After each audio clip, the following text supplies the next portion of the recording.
Et le dernier ingrédient clé que nous devons semer pour récolter sur le chemin de notre destinée, je ne pouvais pas terminer cet enseignement sans citer cet ingrédient clé. C'est vraiment l'ingrédient incontournable pour récolter au centuple. Je vais citer quelques versets. Le premier verset que je vais citer est Galates 6, verset 9. Galates 6, verset 9.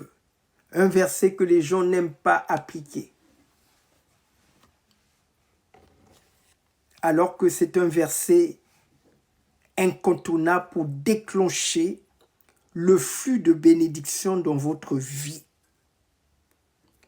Il est écrit dans Galates 6, verset 9, « Ne nous lassons pas de faire le bien, car nous moissonnerons au temps convenable si nous ne nous relâchons pas. » Deuxième verset, Luc 6, verset 38. Luc 6, verset 38. Donnez et il vous sera donné. On versera dans votre sein une bonne mesure, serez secoué et qui déborde, car on vous mesurera avec la mesure dont vous serez servi. Donc, cet ingrédient clé, c'est la générosité. Le Seigneur attend de ses enfants la générosité. On doit être généreux. Jésus a été généreux sur cette terre. Il a nourri une foule de 5000 personnes. C'est de la générosité. Dans le royaume de Dieu, l'avarice est à bannir. Si vous voulez récolter au centuple, vous devez être une femme généreuse. Vous devez être un homme généreux. Moi-même, ce que je suis en train de vous dire, je l'applique. Et j'ai vu la portée de la générosité. J'ai vu ce que la générosité est capable de faire.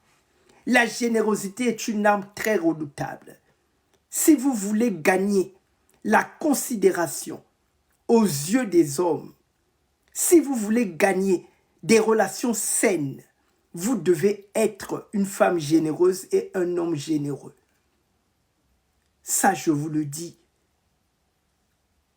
Donc, toutes ces personnes-là qui aiment faire la promotion de l'avarice, que la dîme et les offrandes ne sont plus d'actualité, faites attention.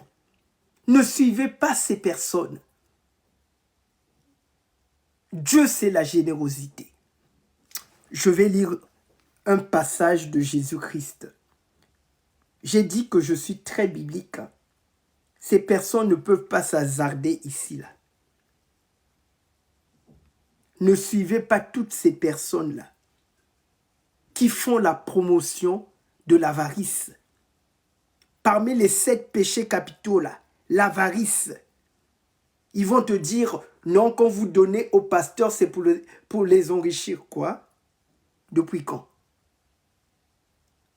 Ce Dieu qui te dit d'apporter dîmes et offrandes dans sa maison, est-ce que c'est moi? C'est lui qui te le dit.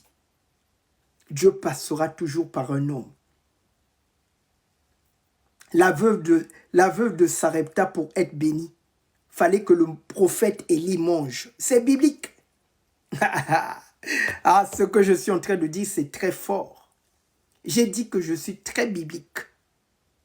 Faut venir contredire. La veuve de Sarepta, pour avoir une provision intemporelle, une provision intarissable, Élie a d'abord mangé. Élie, prophète de Dieu, il a d'abord mangé. Qu'est-ce que les gens n'allaient pas dire de nos jours? Regarde-moi ce prophète-là.